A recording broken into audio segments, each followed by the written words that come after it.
See, if we go to our front end now, we have the default template or layout that Cake PHP comes with, which is basically kind of like a debug template.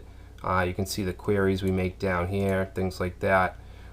So where to find this layout is in your app folder. We want to go to View and Layouts.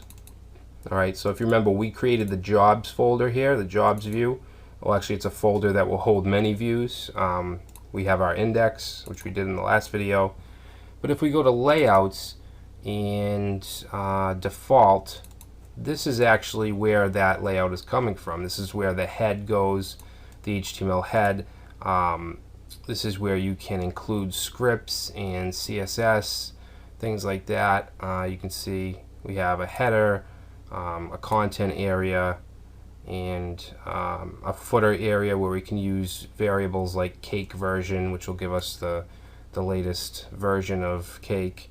And then here we have our SQL dump for debugging. But basically we want to change this entire thing. Basically we just want to integrate our HTML template that we made a few videos back. So I would suggest that we keep this default, but just rename it. Okay, so I'm just going to rename it default underscore BAK. Alright, just so we have it in case we need it. And then we'll create a new file called default.ctp, and this will basically be the one that we use. If we go back here and reload, we get nothing because we have nothing in our layout. So what I want to do now is go back to our HTML template that we created. Okay, so it was JF underscore HTML, and I'm going to open up the index HTML page. And then I just want to kind of I want to take everything that's here, but the head area, the HTML head area, is going to be quite different. So for now, I'm gonna copy it all and paste it, and then clear out the head, and we can go through that step by step. Alright, so we'll go ahead and remove all this.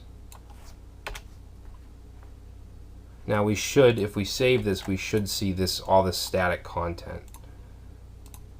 Alright, so we can see we have all that, the static text, no CSS because we cleared out the head, because there's some special variables that we need to use.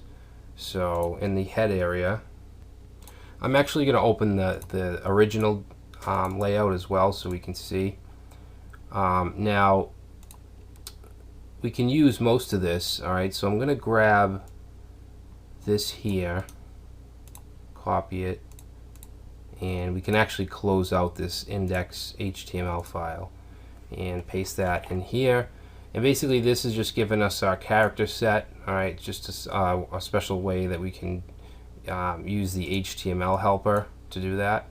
Here is our title. Now I don't want the cake description, so I'm going to get rid of that. Alright, and now we have this variable called title for layout, and this is going to allow us to set our title from within the controller. Alright, so we can have dynamic page titles. Alright, so if we go back into the original template, let's just get this block here.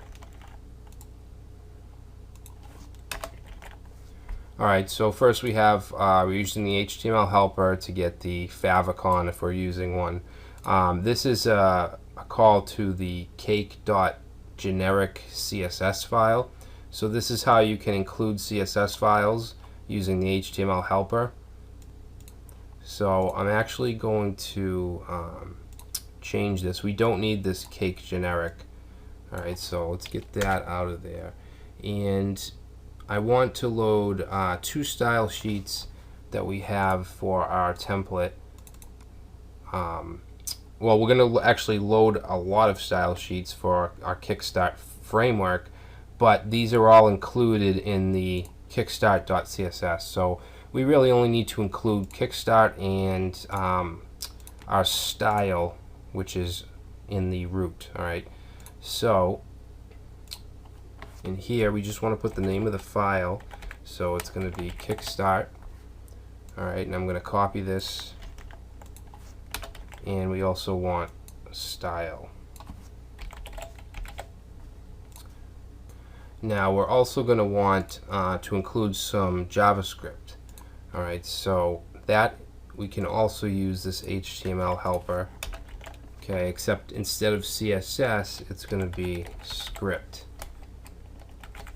Alright, and we want to include jQuery.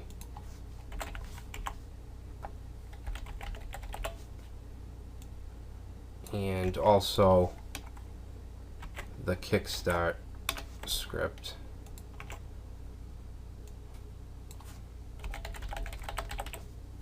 Alright, so the values I'm putting in here are the names of the files just without the extension. So this would include jQuery.js, kickstart.js, style.css, and kickstart.css.